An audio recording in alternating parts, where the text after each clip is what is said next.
కేంద్రంలో యూపీఏని, రాష్ట్రంలో కాంగ్రెస్ ను గద్దెదించడమే తమ లక్ష్యమని టీడీపీ సీనియర్ నేత యనమల రామకృష్ణుడు చెప్పారు. లక్ష్య సాధన కోసం కాంగ్రెస్, బీజేపీ వ్యతిరేక శక్తులన్నీ ఏకతాటిపైకి వచ్చి కూటమిగా ఏర్పడబోతున్నాయని ఆయన అన్నారు. రేపు జరగనున్న తెలంగాణ కోర్ కమిటీ సమావేశంలో చర్చించిన తర్వాత టీఆర్ఎస్ తో పొత్తుపై ఓ నిర్ణయం తీసుకుంటామని యనమల చెప్పారు.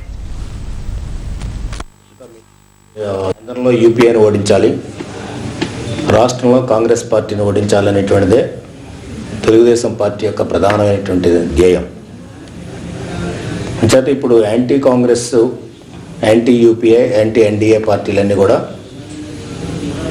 మొన్న ఏ విధంగా అయితే ఏకమయ్యాయో ట్రస్ట్ ఓట్ సందర్భంగా భవిష్యత్తులో కూడా ఒక కూటమిగా ఏర్పడేటువంటి సందర్భం కనిపిస్తూ ఉంది. ఆ సందర్భంలో కూడా ఈ ఇష్యూని దాన్ని కూడా మనసులో పెట్టుకునే చర్చించవలసినటువంటి అవసరం ఉంటుంది.